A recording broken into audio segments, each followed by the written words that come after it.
Hello, everyone. Welcome to this sunny Wednesday afternoon for another episode in the Dean's Forum and the Neo-Dean's Forum, which I will introduce in a moment. First of all, I just want to say, before I forget, there are several copies of Professor Mitchell's book in the back. First come, first serve, if you would like a copy of the big book of John Chrysostom on Paul. A very big book, quite extraordinary work, as we'll hear about in a moment. To introduce our speakers for today, our interlocutors, I am very honored to introduce Professor Margaret Mitchell, the Shaler Matthews Distinguished Service Professor in New Testament and Early Christian Literature. Professor Mitchell, you all know very well, everyone knows well here, a member of our faculty for many years and a leader in the school. Professor Mitchell is the author of 4 books that I brought with me: Paul, the Corinthians, and the Birth of Christian Hermeneutics, Paul and the Rhetoric of Reconciliation, The Heavenly Trumpet, John Chrysostom and the Art of Pauline Interpretation, along with several translations and edited volumes, and including now the newest in the oeuvre of Professor Mitchell, John Chrysostom on Paul, Praises and Problem Passages, edited with Greek edition facing. So welcome, Professor Mitchell. Professor Mitchell will have response from Professor Stephan Licha. Always a challenge to get the name right, but always I get a little closer to get that. The collection of water at the back of my throat is the key. Licha. Professor Licha, what? He can't do it a full guttural. Could you do a full Licha? No, that's too guttural. But it's not slightly there. It's somewhere between being underwater and having a guttural chet. Professor Stephan Licha, or as known to all of us, Stephan, is new this year, is our newest faculty member. He is assistant professor in Japanese Buddhism. Today, following the tradition of the Neo-Dean's Forum, Professor Mitchell will say a few remarks about the work as a whole to introduce proceedings. Professor Licha will respond, and then Professor Mitchell will respond to the response, and then we'll open up to you in our presence to respond to the response, and it will introduce further discussion. So join me in welcoming our 2 panelists for today, Professor Mitchell and Professor Licha.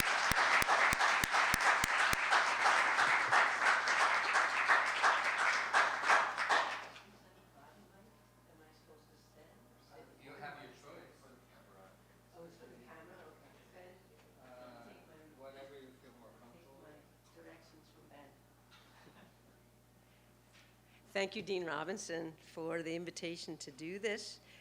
Thank you in advance to Professor Licha for an extraordinarily generous response. I look forward to the conversation that we will have. And thank you to each of you for making time in your day at the end of a very busy quarter and academic year to be here today to talk about the art of Pauline interpretation and translation.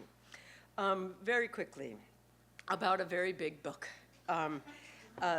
This book contains the Greek text and translation of 25 homilies that were preached between 386 and 403 in Antioch of Syria and in Constantinople. They're all homilegumena, that is, none of them. Well, actually, that's not true. One of them is a bit of dispute about John Chrysostom's authorship, and I make the decisive case that it actually is authentic. But in most of the cases, they have long been considered to be by Chrysostom. But in the case of 16 of them, there has never been a full English translation of these sources. And so this will be the first full translation in some cases, and translation of any part at all. So let me tell you a little bit about how I came to this, and then a little bit about the organization of the book. Some years ago, it's kind of serendipity of my life that I was teaching at McCormick Theological Seminary, and I had the pleasure to become a Martin Marty Center Fellow for a year. I just wanted to read in the works of John Chrysostom, which I had read into when I was writing my dissertation on 1 Corinthians, but as I say in the preface to the Heavenly Trumpet, I had this guilty feeling that I was raiding the Chrysostomic homilies for information on a very specific question and leaving just as John was getting going. The image I used is of being entertained for tea by an older person and coming in and sitting just as long until you got the bon mot that you wanted and then leaving the host in mid-sentence. And so I came to the Marty Center that year, and I just read and read and read in Chrysostom's oeuvre, especially on Paul. And so I read these 18 homilies that are outside of the well-established and well-known homily sets. And I found them charming, I found them infuriating, I found them quirky, I found them really, really interesting. And they were major sources for a book that I went on to write that Dean Robinson held up called The Heavenly Trumpet. But I always had it in mind that others should have access to and should know about these sources. And so over the years, this was a accumulated project for me of working on the translation. But as I went, I also came to an analytical conclusion about this volume. So it's not just these are texts people don't know and ought to know better, although it is that. I'm also making an analytical argument that every one of these homilies uses an ancient form called problemata kai luses, which is problems and solutions. A classical text in the ancient world, like the Homeric epics, when it's taught in school, is taught with problems about that text, and students are given the solutions to those problems. Part of the ascendancy of the Christian scriptures with the ascendancy of imperial Christianity, certainly in the 4th century, but even earlier than that, in the 3rd century, part of the ascendancy of these scriptures is that they warrant that kind of attention. And so what I'm arguing is that in these homilies, Chrysostom identifies problemata, problems. And sometimes they're problems that are ethical. Sometimes, like, for example, did Paul really mean we should feed our enemy in order to heap burning coals on their head? Some of the problems are historical and ecclesiastical. Peter and Paul clashing in a dining room in Antioch, according to Galatians 2:11 to 14. Sometimes the problems are of consistency of Paul himself. How could Paul say that the law is spiritual and then say that the law is the curse of death is the law? How can he say those two things? Lots of other problems, including for Chrysostom. Paul says some things about women that are positive. Not always in the Pauline corpus, but there are some. So how does Chrysostom, in his own ecclesiastical context, deal with these? So that's the analytical piece of this book, is to see how Chrysostom, at the nexus of pulpit oratory, which is live theater, live radio, which is also seeking to enshrine a kind of domesticized Christian piety in everyday life in the cities in Antioch and in Constantinople, poised at the nexus of apologetics and real nervousness about the problems in his scriptures, and catechetics, where he's trying to teach people about the text at the same moment as he's teaching them the problems in the text. Sound familiar, those of you who've ever taught an introduction to the New Testament? And then what else is going on is entertainment. And so one of the things that I try to capture in my translation is both the technical vocabulary of ancient pedagogy, the technical moves of ancient rhetorical practice, and the entertainment, and especially the liveliness. So the principles of my translation. First, live oratory. So as I say in the preface, for all of the homilies in here, at one point or another, I read out loud my translation in progress to live audiences to see if they were following or not. Now, I'm not under the illusion that I'm Chrysostom and my classroom is the pulpit in Constantinople. But if people can't follow my English, I haven't translated it well enough. Right? So I can talk a lot more about principles of translation, other things. But secondly, I want to capture the style of these orations. Style is a crucial vehicle of meaning. So it's not just a matter about getting the grammar right, though I really believe in getting the grammar right. And my favorite Greek word is akribeia, as students in here know, which is accuracy. But that's not enough. You have to give it, you have to resonate in English the stylistic effect of the original. And then thirdly, I have some comments in the preface about how I deal with some problematic issues. In particular, what to do with ugliness in my source text. What do I do with anti-Judaistic statements which are vicious and which I know will go on to be staples of Christian anti-Judaism, not only in the East, but in the West, as Chrysostom's homilies were translated into Latin? Do I sanitize the text? What do I do with my impulse to want to say, stop? My judgment was no, that my responsibility is not to try to clean up Chrysostom for a new day. But my responsibility as a literary historian is to replicate those arguments.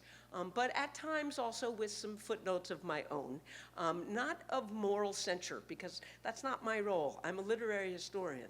But I do provide some comments where I can show where he's not fully consistent even on the argument that he's making. So you could question my choices on that, and I question my choices on that. Another is women and misogyny. And so what to do with the word porne? The word porne in Greek is always, for Chrysostom, a negative term. And so what I do is I translate it with the very negative and ugly English word whore. It's not a word that I use. It's not in my permanent vocabulary. I don't use it on a daily basis. But if I just say sexually immoral lady or something, I'm not going to capture what Chrysostom is doing by creating this monstrous figure of the porne. And again, you could question my judgment on that. But the translator has to make a decision. And in my case, it's lay it out. This is the form of argument which he's making, and then let's talk about it. So the act of translation for me is I'm trying to replicate the argument in its original context and then open that up to any number of contemporary conversations that we might want to have about that. Last point, one of the most used apps on my phone, in addition to my Philologos, which is the Liddell Scott Jones Greek lexicon, is Merriam-Webster and the Oxford English Dictionary. Because the translator has to be a citizen of her own language system as well as of the ancient. So I'm always thinking about, well, how would I say that in English? And the English language is rapidly changing in our time. So I think about that a lot. And there are moments when writing this book over a very long period of time, I would literally wake up in the middle of the night and think, that's it. That's the term. That's the way to render that into English. And that's the joy of the art and science that is translation. Thank you.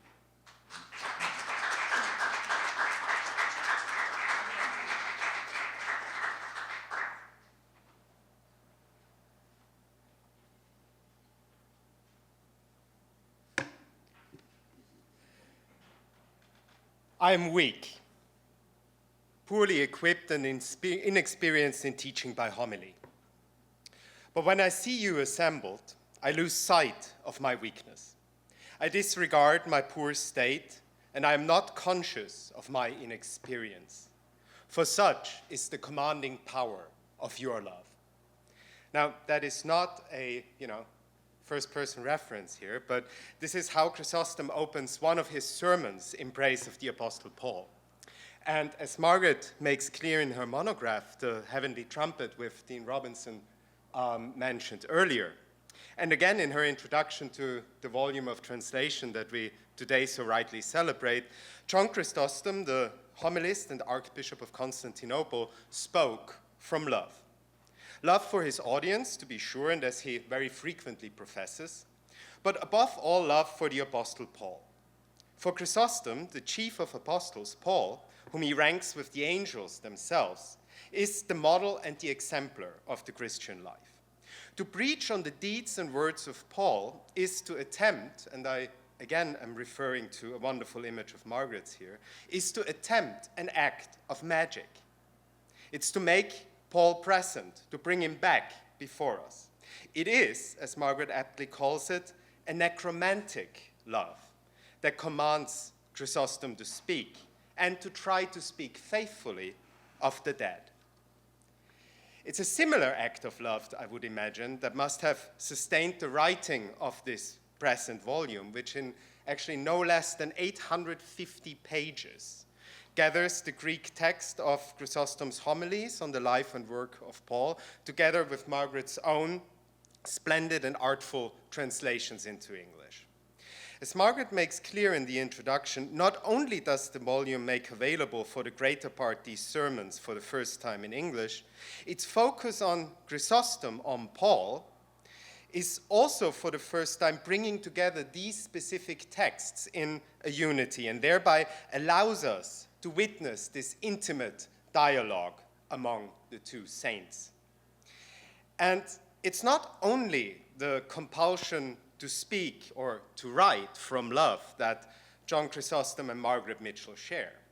It's also, as Margaret explains of John, that they both share in and engage a scriptural idiom in conversation with their texts. And in commenting on sharing this idiom, Margaret engages in a subtle act of hermeneutic self-reflexivity, or rather she provides an auto-commentary on her own gifts as a translator. Margaret's own fluency in the idiom she shares with Chrysostom is on display throughout the volume, as she renders, and she briefly explained this also in her own introductory remarks, as she renders Chrysostom sermonizing these spoken word performances, kind of like, slam poetry or something, recorded by others for prosperity.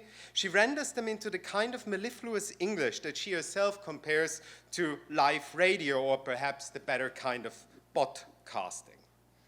And being myself lamentably ignorant of Greek, although Dean Robinson, the generous person that he is, doesn't actually believe that I'm ignorant of Greek. So I am ignorant of Greek, and I'm unable to comment on the technicalities of the translation and much less offer an opinion as to its technical accuracy. However, having long held a kind of secret crush on Chrysostom ever since I read Hermann Hesse's Narcissus and Goldmund when I was a teenager, it definitely was a great pleasure to encounter so elegant a rendering and eloquent a rendering into English of the golden-mouthed orator as well as the erudite interpreter of Scripture. Yet for neither Chrysostom nor for Margaret is their textual love an easy one. Just as Chrysostom had to wrestle to draw on the kind of athletic metaphors he himself so frequently employs, with his Paul when the latter plainly contradicts himself or, spoke in ways, and again, this is something Margaret already commented upon, when Chrysostom spoke in ways that would invite the ridicule either of the pagans or of the moderns. For the pagans, he spoke like Paul, of foolishness. So Margaret has to spar herself with Chrysostom's very often to us morally questionable views, not least the androcentrism, the anti-Semitism that he sometimes stubbornly clings to.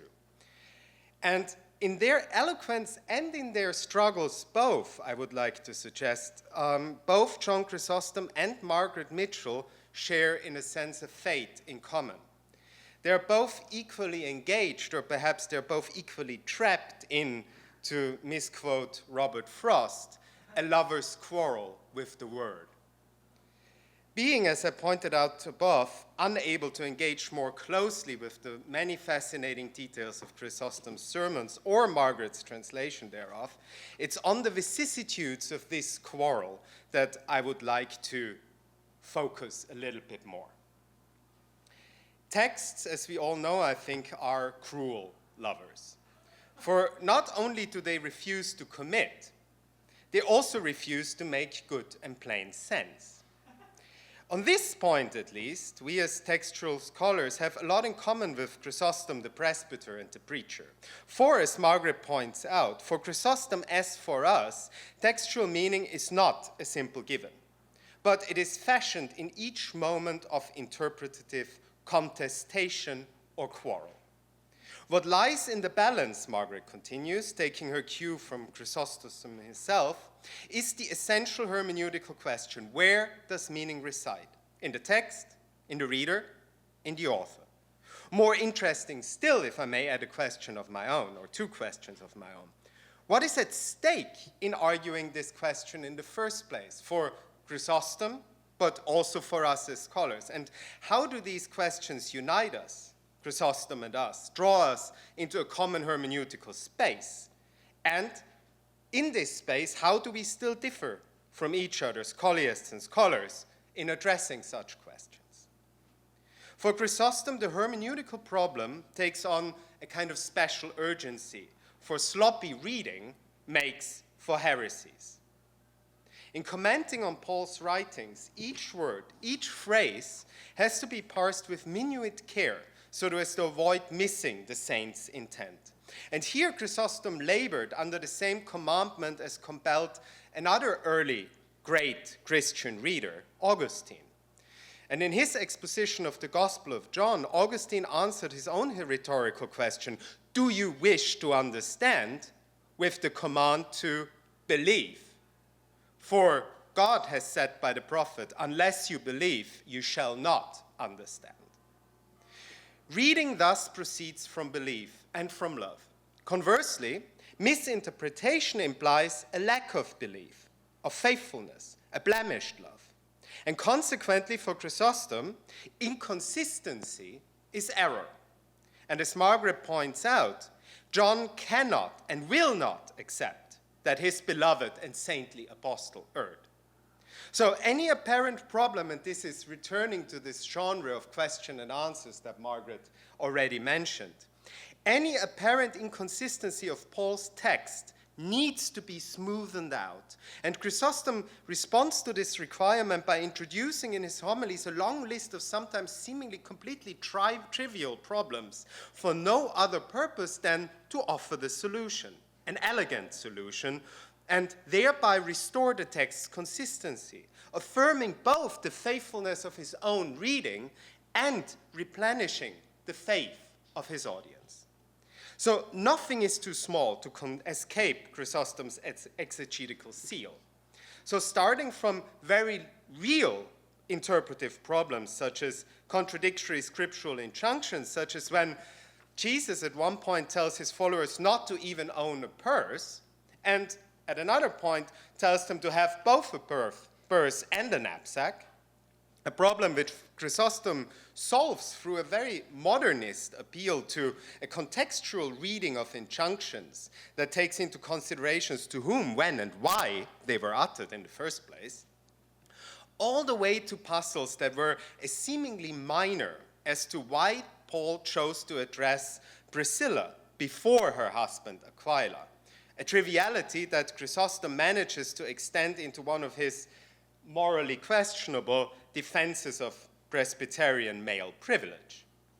As Margaret explains, in setting up these problems and their solutions, Chrysostom follows a classical oratorical precedent and genre which allows him to position Christian homiletics in competition both to pagan philosophy and the secular spectacles of the theater, of the oratory, or of the racetrack. And that is perhaps not totally foreign a problem to the modern educator as well, struggling in the classroom with such secular spectacles as, Facebook and Twitter, or as my students keep reminding me, I'm actually a Luddite, so it's not actually Facebook and Twitter anymore, it's TikTok and Instagram and I don't know what else. But at the same time, despite the need to entertain in order to teach, we also share with Chrysostom a hermeneutical principle of consistency, even though we no longer draw on the genre of apparent problem and cathartic resolution in affirming it. And in her introduction, Margaret explains her aim in introducing Chrysostom's lovers' quarrels to, and I quote, students with interests in the New Testament, in early Christian studies generally, in patristic studies specifically, and in hermeneutics and the Bible. Surprisingly, she does not include in this rather comprehensive list Buddhologists, such as my own strange breed, which, however, still has much to gain from reflecting on reading Paul through Chrysostom with Margaret. For Buddhologists, too, are avid lovers of texts. And the problems we confront are similar to those shared by Chrysostom and by Margaret, even though the scriptural idiom in which we would express them are vastly different from the one Margaret so eloquently conveys in her translations. To give but one example of one such similarity, when I was studying Japan, my teacher, Okubo-sensei, insisted that we render every single phrase, no matter how negligible, of a pre-modern Buddhist text from classical Chinese into Japanese, including what in a modern book would be the copyright notice. For in Buddhist studies, too, sloppiness breeds perhaps not heresy, but the philologist's own cabinet of horrors. Misreading, misquotation, and, dicto horribilis, misattribution. In guarding against these, we rely, at least in part, on the principle of consistency. We judge our texts, as Margaret explains, on the level of vocabulary, style, parallelism of clauses, customary example, exhortation and delation of pet topics, almost as if, looking at a beloved's gestures that we are intimately familiar with. We believe, in short, and stick with me for a moment, I'll return to this, we believe, in short, in the consistency and in the faithfulness of our texts, and we believe so in order to understand them the better. We trust that the authors that we study, or at least so we assume and hope, did not embrace some kind of exuberant Walt Whitman-style self-contradiction, but rather remained recognizably true to themselves, that like Chrysostom's Paul or Augustine's John, they regard our own faithful reading with a faithfulness of their own. But then again, why wouldn't they contradict each other and themselves? So as I hope to show in the above, reading Paul through Chrysostom with Margaret forces also Buddhologists to confront questions that haunt not only our work, but also our discussions with our students in the classroom. How do we as scholars and as interpreters of text relate to those like Chrysostom, through whom, after whom, against whom, in dependence on whom, quarreling with whom, we read our texts? How do we not merely slog ahead in our reading in a manner narrowly focused on technical detail, but rather remain open to entering, as Paul Ricoeur would have it, into a conversation with our texts and allow them to read us? Or to ask the same question in Margaret's terms, how can we make fruitful to our own times and interests the kind of necromantic or divinatory faithfulness reading Chrysostom demands? How, in short, do we as scholars stand to our forebears and their legacies? For as modern as Chrysostom might appear in some bits of his exegesis, or as caught as we ourselves might appear to be in age-old, timeless problems of hermeneutics, as much as we have in common, in other words, we certainly are also engaged in concerns of modern scholarship that separate the scholar from the exegete. While, for instance, Chrysostom, as Margaret points out, raises his problems, but to leave his audience with greater assurance in the gospel's reliability. Today, we are engaged in almost the opposite enterprise, namely to foster and to refine disciplined doubt. Furthermore, modern scholarship is equipped with a highly technical apparatus and tools of textual criticism, which arose from an awareness as to how the history of reception itself shapes the very nature of the texts we read, of the canons, and of authorship. An awareness that goes far beyond what most pre-modern philology could ever hope to achieve. But that raises in itself a problem. Are the authors we interrogate, to put it with a touch of the postmodern Gothic, are these authors more than shades of our own necromantic arts?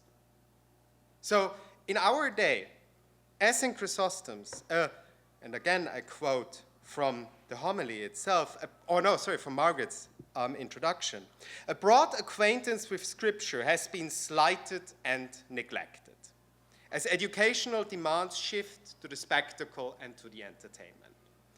Chrysostom's answer to this challenge and to these questions I raised was to read and to inspire his audience to read faithfully.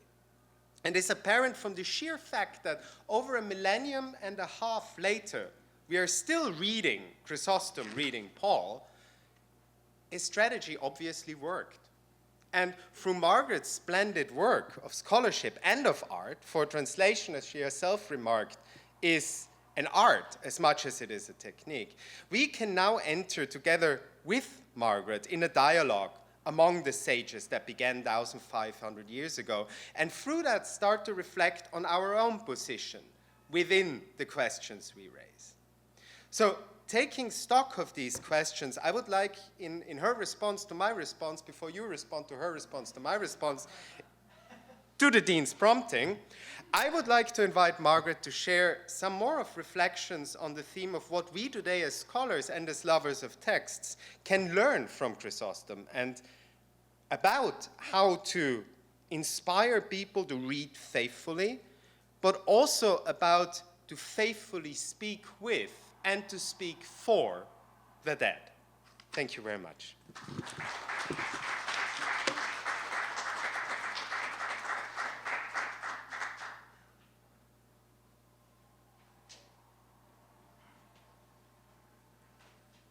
Extraordinary, a simply extraordinary response that shows such a deep understanding of what I am seeking to do in this book, and that exemplifies the reason the University of Chicago Divinity School has been my intellectual home for most of my adult life, that we can talk across the fields of Japanese Buddhism and ancient Christian hermeneutics in such a sophisticated way. Stephan is amazing. I would also say, I won't tar you with being Jerome, because everybody's down on Jerome, but Jerome is a weird trilinguist by his own testimony. He's a trilingual man, and you did that in the third of your languages. And if I were to respond to you auf Deutsch, it would be wie ein Kind, let us say. So extraordinary to be understood so eloquently and thoughtfully. A few quick things. I mean, one that I want to say about problems and solutions is that one of the things that I have as a prevailing concern is to respond to one version of a modernist narrative or a post-Enlightenment narrative, or however we want to take it, or just the Guild of Biblical Studies itself, that tends to see the modern period as really a reaction against and completely different from that which came before. And so one of the things that's important when you look at the problems and solutions literature, including Chrysostom within it, is that it's not just out of Germany in the 18th and 19th centuries that sort of biblical historicity is being questioned. But that is a way in which many students come to the study of biblical texts with the assumption that this is, that in antiquity everybody just believed everything because they were all credulous after all, and so on and so on. No, this was heavily contested in antiquity as well. So I think recreating what I call the agonistic paradigm of interpretation, that it wasn't just that people just accepted everything, but they were interpreting with a purpose, including with other interpreters who were willfully unmanageable, right? So what do you do when others are interpreting the text in ways that you contest? And so that's, I think, important. And I did something in the Early Christian Studies workshop earlier this year out of another set of lectures, that I went on Amazon and I looked up Bible problems. And I got this whole cottage industry of books that, let us say, have sold a lot more copies than John Chrysostom on Paul, that are using problems and solutions both to get people interested in the Bible and to fortify believers of certain persuasions against opponents. So this is an alive and well kind of thing. I love that you lifted up about consistency, because there's a wonderful line in the fifth homily, De Laudibus Sancti Pauli Apostoli, where Chrysostom says of Paul, no one, when faced with contradictory options, has exercised both as beautifully as Paul has. So Chrysostom is aware also of Paul's self-contradictions. So that also leads back to us in terms of what counts as consistency. I mean, that's a basic it's a hermeneutical question, it's a pedagogical question, it's an ethical question, it's a methodological question. And so I find that to be one of the themes that comes up in a great way. In terms of dialoguing with the dead, I think that's what I do as a historian, and I think that's what we do as humans who inherit civilizations that we didn't create. But our lives are unthinkable without that which came before. But it seems to me that our goal is critically to sift the inheritances of the past, to make determinations for the present. Now, that's not always an automatic thing, and I insist that there's a difference between analysis and evaluation. I still believe that. I know, it makes me a modernist. But I do think that one can say, I want to understand this thing before I either condemn it or before I praise it. I just want to figure out, what is he doing here? And I have had the experience as a scholar of times when I think I'm in this text now. I've had the experience also of I don't know what is going on in this text, but that when through study and engagement with a text, I think I know what is going on there. And that's not the same thing as whether I like it or don't like it, whether I think the world should be built around it or whatever. I'm trying to figure it out. And so the goal of this book is to make these sources available for ongoing work by myself and by others that may include the evaluative turn, that may include an interest in constructive acts of theology or ethics or other kinds of things. But I try as much as I can. The goal here is to seek to understand this. But I will say I have an ongoing debate with scholarly friends about what is the position of the scholar vis-a-vis her object of study. And it's a debate that we inherit here in the University of Chicago Divinity School and have lived through certainly the decades I've been involved here. So what is the chief scholarly virtue? Is the chief scholarly virtue, as my esteemed friend and colleague Bruce Lincoln has it, irreverence? Or is it, as Paul Griffiths, formerly of this faculty, would have it, a kind of reading that requires the devotion of the reader? So a kind of lectio divina on one side, and a reading of, a critical reading of irreverence on the other. And I have debated with both over the years. They're neither in the room, and please you don't have to send this videotape to either. But I steadfastly insist on the middle. That I can't, my goal is not to do a devotional reading of Chrysostom doing a devotional reading of Paul. What I'm seeking to do is to translate and to convey the arguments that are being made here. On the other hand, with Bruce, I can't go as far as irreverence because I pay such attention to this that I can't call my engagement with it irreverence if I spend so much time trying to figure it out. So I have given it a quality of my attention, which I don't call reverence, and I don't call devotion, but I do call akribia. I do call a focused attention in an attempt to understand. And in this case also kind of to replicate. So I think you need to hear a little bit of John, since what I said about my method here. And I chose this at random. In fact, I'm choosing it at this moment at random. But this is very John-like. He's trying to convince people that they should believe in life after death, which is a pretty scandalous thought in antiquity, as well as it's a scandalous thought today. It's arduous labor for one who works the soil to yoke oxen, draw the plow, slice furrows, put down seed, endure storms, bear the bitter cold, dig a trench all around, divert the excess water that runs over the seeds, heighten the riverbanks, and slice even deeper furrows through the farmland. But these labors, even as they involve hardships, are light and easy when the farmer, full of hope, sees the standing grain waving, the sickle sharpened, the threshing floor full of sheaves, and the fruit brought home in its season with bountiful gladness. In the same way also the ship captain braves wild waves and storms, and often thinks nothing of the raging sea and changeable winds, even as he knows they'll bring him rough ocean surf and long journeys far away from home. But these are light and easy when he considers the cargo and the harbors that are the hubs of commerce, and he sees the boundless wealth that's generated from these dangers.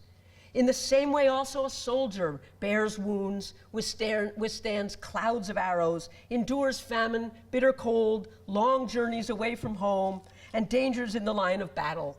But these are light and easy when he considers the trophies, the victories, and the crowns that come from them. Why have I mentioned these things? Or what do I wish to accomplish with these examples? From them, I wish to bring you encouragement to your ear and consolation for your strenuous exertions on behalf of virtue. It goes on from there. But that gives you some sense of Chrysostom in using the full imaginary of a range of professions and experiences in life, which he then brings to bear on, you put your investments in these places, place your investments in the scriptures and in a life of virtue. And so I'm illustrating, in answer to your question, of the dialogue with the dead. What we can see here is both a method and a, what would I say, a poetics of replication of a particular religious vision by Chrysostom. So thank you, Stephan, for an outstanding and generously collegial response. Thank you.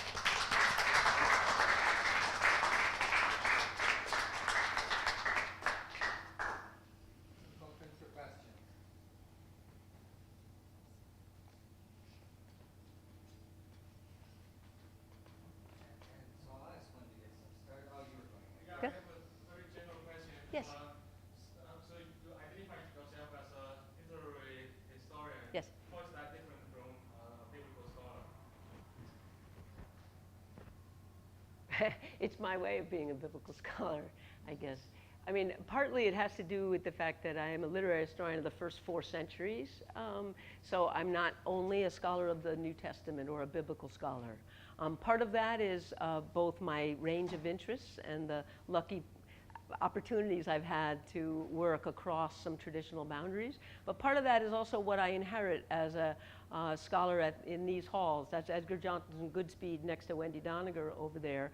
And the definition of the field at the University of Chicago since the early 1900s is New Testament and early Christian literature. So it's not confined to the New Testament, neither separating it from the broader range of literatures of its time, nor from the literature that will come in early Christian sources. So that's a designation as a literary historian of early Christian text. That's my operation. I don't want to give up either literary or historical. I'm a historian of ancient Christianity, but a large amount of my evidences are literary. So in order to be a historian, I have to be able to read texts. At the same time, in order to read texts with the questions I have of them about their historical situatedness, I need to be a historian. So that's how I unite those two things together. I don't only work with texts. I also work with inscriptions and papyri and a little bit with archaeological materials. I'm not exclusively so, but it's part of the phenomenology of ancient Christianity that are some of our most our most frequent remains and earliest are literary texts. So, but thank you for that question. Thank you for hearing that in what I said. Yes. Stephan, come up. When 6 members of the 9 justices of the Supreme Court learned from reading this text. Okay, so the question is, what would 6 of the 9, this is not my question, I'm not responsible for this question, Dr. Greenfield, but what would 6 of the 9 members of the Supreme Court learn from reading this text? Part of that is what Stephan has already alluded to in terms of my statement about text never did have a single meaning. Many of the members of the court would reject that out of hand.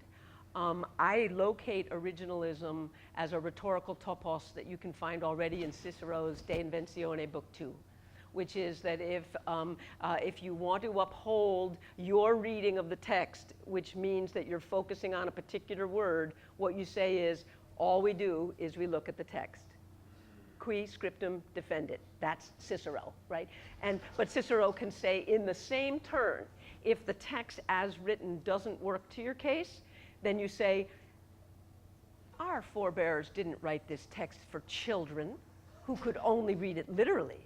They wrote it for us, educated men in that context, who know that the meaning of text lies not just in the words, but below them and above them. For me, I seek to analyze the claims to be doing a literal reading or to be doing a figurative or allegorical reading. And much of Chrysostomic hermeneutics is somewhere in the middle. that you can't say, what you just heard is not just literal biblical interpretation. What you just heard is big figures that he's then going to train on Romans chapter 5, verse 3. So what they would have to be open to would be the suggestion that human beings are actually involved in textual interpretation. Human choices make biblical meaning. They don't create it out of nothing. And meaning is not ever or usually capricious, but it is strategic. And as such, they would learn to read the Constitution of the United States with an awareness that it's a dialogue with the dead of the framers of the Constitution and those who live here, those of us alive here today who make choices. And those choices are between the closeness or the reading to the word on the one hand and flexibility for our present moment on the other. So you can send that to the Supreme Court. I'm not quite sure how persuasive it would be. But the parallels with constitutional interpretation and biblical interpretation are not just parallels. They also intersect because some of the same persons are involved in those discourses about how we render meaning from texts. I regard originalism as a grand rhetorical claim that is easily empirically dismantled. Yes, sir. This was so hot. Thank you. What y'all were doing. Thank you. What's your name? My name is Julian. Julian, yes. Nice to meet you. My question is about entertainment and religious devotion. Yeah. Which you drew out and you center in your work. I was wondering if you could speak more to how entertainment shows up in Christendom. Is it largely in the way rhetorical flourish happens? And I'm thinking of something akin to how Augustine Confessions uses so much rhetorical flourish. Yes. To get at his point. Is it that, or is it also an appeal to pleasure in the case of the congregation in Constantinople? What's the stake in this question around entertainment is the connection both of you are making between the ancient context and now, and how so much of religious life can be indexed to a kind of entertainment or pleasure seeking for the faithful. And I'm very concerned about that as a practitioner of Christian faith, but also as an artist. I'm very much interested in arguably perhaps peddling pleasure. That's great. So I wanted to just hear how does that move as it pertains to your relationship, or as it pertains to Christendom's relationship to the congregation. But then also maybe, what does entertainment mean for you as a scholar reading Christendom? Yeah. Is Christendom entertaining you in some way, and thereby it works, right? Which is what you said towards the end. Something of what Christendom has done has worked in keeping our attentions trained. What a wonderful question. I think to say one thing that kind of ties Julian's question and one point of Stephan is Christendom is very much aware of of competition, and he uses that. So he says, he says, the great image. Those of you who are all aflutter about the theater, or all aflutter about horse racing, you can tell me everything about every horse and every rider, and then he gives all these lists. So here he is, he's a monk, and he knows, sort of like, how do you think about a really good racehorse, and who's the good driver, and he lays all this out, and he says, also you who like dancing girls, it is dancing girls, but it's chorus performances. You know everything about all these things, and yet if I asked you what were the letters, to what cities did Paul write letters, you couldn't answer. Now, these are competing entertainment structures. He's naming them outright, and he's kind of shaming the audience a bit. But he's actually also saying to them, you guys can do this, because you do it in these other cases. You have the capacity to train your attention on these as cultural primaries, or on these as cultural things that really you should focus on. Another piece that's crucial here I think, is that entertainment, I mean, there's many things. One is just getting people interested. And John's in a risky business here because getting them interested by means of problems, if he doesn't solve the problem well, they go away with just the problem, right? And he wants them to go away thinking, well, we dealt with that one. And because some of these problems are problems that non-Christians are naming. Like there's this cool moment where he says, one of the brothers or sisters can be out on the street and they can have 2 jackets on because they're sick. And one of the exelsen, he calls them, the outsiders, Greeks, comes running up and says, didn't your Lord say you could only have 1 coat? I read that and I'm like, whoa, I think that's real. I think this is street theater. That somebody who's a non-Christian could run up and say, dude, 1 coat, your Lord says that, right? So he's arming them for street theater, for these encounters. The last point has to do with memory. Chrysostom is really conscious at the end of his sermons, I'm going to leave you with this image. He wants to be sure they come away with what's most important. And some of the things are really entertaining and funny. So I mentioned, and I know you're all worried now, about should we feed our enemy in order to heap burning coals on their head, as Romans 12:20 has it. First, John builds up the problem. This is monstrous.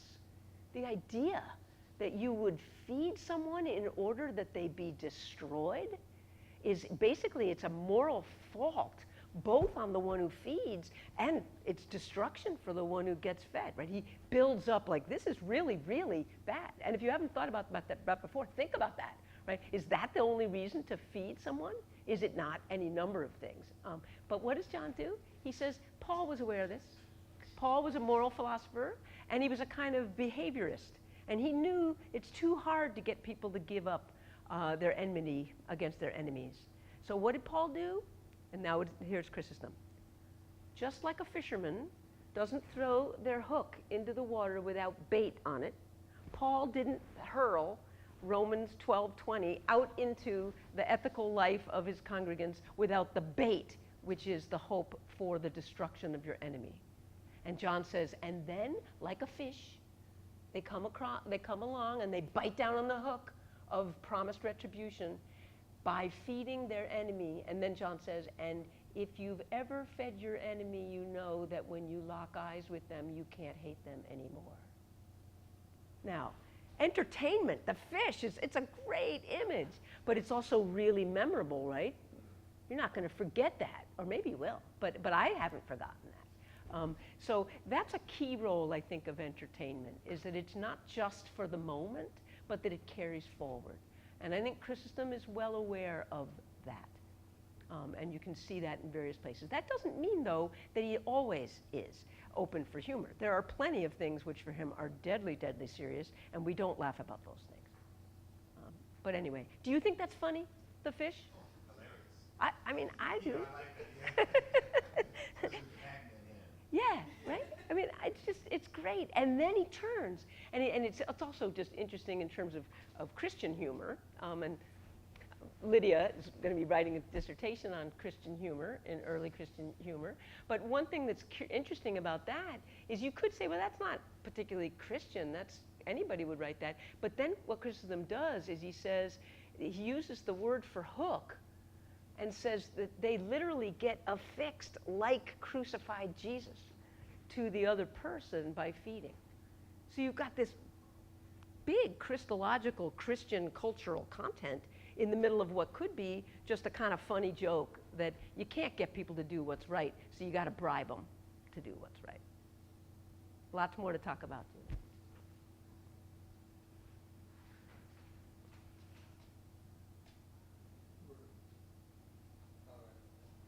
Oh, Chinese. I think you actually have a question on Professor Licha's interpretation or Professor Mitchell's interpretation of Chrysostom. Yeah, so Professor Mitchell, I mean, I'm very curious about what you said about, so you said Chrysostom seems to preach with love, and you also said that texts are like lovers. I mean, they have meaning, but they refuse to be clear. But I'm very curious about that. Cool, love it. Would you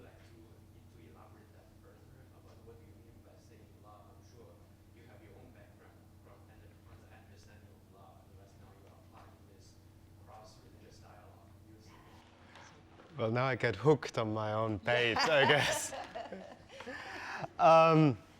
Well, first of all, the specific idea of like to love in order to speak is something that I find, from my very little understanding of, well, Chrysostom, but also other Christian writers, that is a kind of constant that seems to play through their reading. However, that being said, I think that there is a certain, labor of love, if you want to put it that way, that goes into reading. And this kind of love that goes together with a certain kind of faithfulness that you accord your text as you work on it, as you dialogue with it. I think if you don't have that, you're not going to engage with the text in any kind of serious sense. You might, toy with it or play around with it or have a one-night stand with Chrysostom, perhaps, but you're not going to commit to reading it. And this kind of idea of the love and the faithfulness that we bring to our text, that also, and as I said, that we trust our texts to bring to us in that dialogue we're having. I think that is a very strong point, or that is one thing that speaks to me as a reader from engaging specifically with Christian literature. I don't know, does that speak to your question? Thank you very much.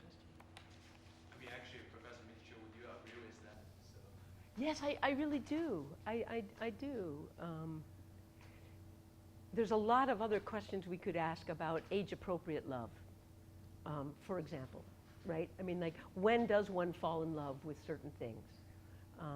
You mentioned Augustine's Confessions. What's the right age to fall in love with Augustine's Confessions? Or does one fall in love with it as a younger person, and then again as a middle-aged person, and then again as how do we think about the nature of that love that's not necessarily static? Chrysostom, by the way, a big issue in the Heavenly Trumpet book is the mimetic quality of love. So that the Chrysostom who loves Paul, but he loves Paul even as he thinks he's an imitator of Paul.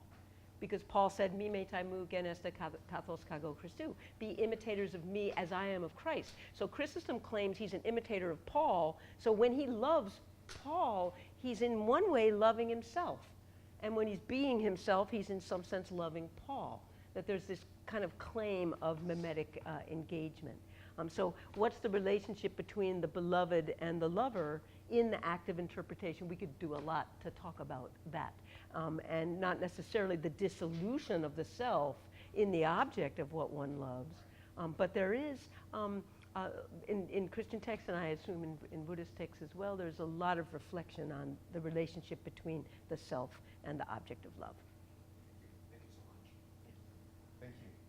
I think, following up that theme, perhaps the last question from Professor Richard Rosenberg, not following up the theme, but at the various stage, never mind. I saw Lori's hand.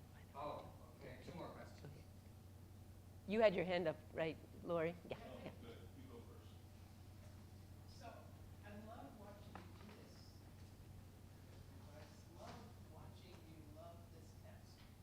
And study this text, and for me as a Jew, Yeah. you're proclaiming all which I have been. And it's just a beautiful multi-layered work with text. In his time, Chrysostom time, did Jewish scholars watch him do this, Paul? Was it that kind of Yeah. same kind of delight that I take that they must have taken? Thinking, look at them brushing this text, look at them reading this text. So I'm just curious about it. Yeah. That's what you So it's a wonderful question, and it's one that's before my eyes so much in reading Chrysostom. He has 8 homilies that are entitled Adversus Judaeos, and so conventionally translated against Jews. And then in the 60s and 70s, Paul Harkins and others have argued that they really ought to be entitled Against Judaizing Christians. That his target isn't really Jews, non-Jesus Jews, it's Christians who are going to the synagogue for healing who are going to the synagogue to hear good preaching, who are going to the synagogue on festivals and so on. I'm not sure it's quite as easy as that, and I do think that Chrysostom does other Jews without a doubt, and his rhetoric of invective presumes that separateness. I don't know. My sense is probably not. That is, that I think more Christ believers were interested in going to the synagogue than Jews were interested in going to the ecclesia. I don't have any evidence in the homilies of him ever saying, oh, and some Jews have just walked in, or any of that kind of thing. And I think that the basilicas tended to be relatively controlled spaces. I've done a fair amount of work on where the poor were. Were the poor inside, or were they outside in the alley? Were they in the courtyard?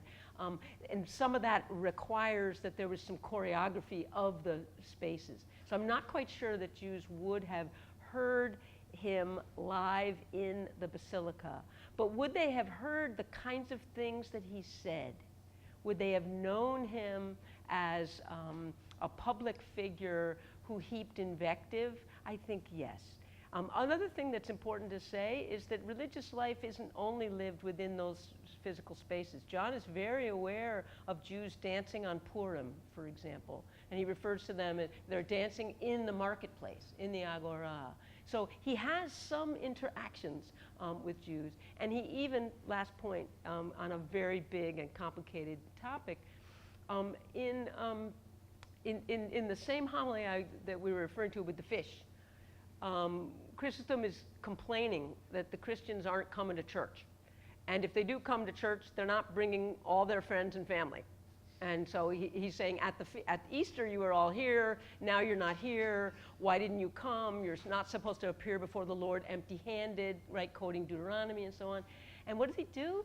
He says, even the Jews keep their law with such scrupulousness that if the sun is about to go down and they're about to finalize a sale in the marketplace, they won't finalize the sale because they keep their law.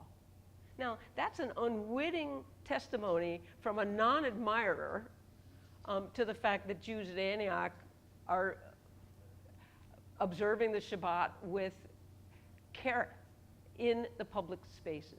So I think the public spaces is probably where more of that interface takes place than actually Jews being in the basilica hearing him. That would be my sense. But it's a complicated question. I want to take us back to Acrobea for a minute. Mm-hmm. And I would like to hear from both of you about this. To what degree does this idea provide a kind of unifying sense of purpose for the work we do here? And to what degree is it limiting of that or not? I ask for a couple of different reasons. I mean, one is the way it was phrased as a middle ground between Lincoln's theory and Griffith's theory, which seems to me presses it as, to some degree, I don't mean to attribute an intention here, but to some degree as the historian's ethos. But I don't think the notion of acrobia as articulated, particularly by you and your comments on it here, is so restricted. And so I'm curious about what the valence of that word has. And I'm interested in terms of Buddhism as well, on its own terms, but also vis-a-vis this term. Thoughts about that? Another way to put it would be to say, I will quote someone who's in this room, we should have a GRE for the love of learning. That's how we should decide who's here, for example. So I just, I wonder what you Well, yeah. That's putting a little bit of Yeah. on it. So thank you, Rick, for that. I mean, I did position acrobea between, in some sense, but it's a bit of a they're not all completely commensurate categories.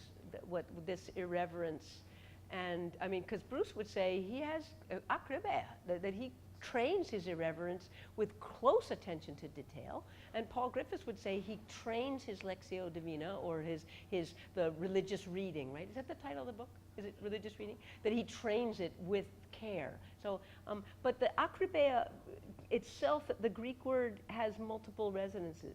What it means is care and attention to detail and exactitude, but it can also be used of inflexibility, which is a negative resonance of the term.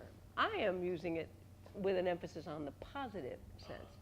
What I think I would name as the middle path would be a position of hermeneutical flexibility between the devotional and the irreverence, which is that I'm attuned to the hermeneutical choices that are made on all aspects and by all readers. And how do I know that? I know that because I seek to listen to them with akribia. That's, I hope that addresses a bit the question, but it's a bigger question of whose akribia is it, how do we judge what counts as exactitude? And a lot depends on how we frame the object of our inquiry and what our choices are. But I would say a part of that is, for good scholarly work, it is openness and clarity about the choices that we make, that our akribia is not universal.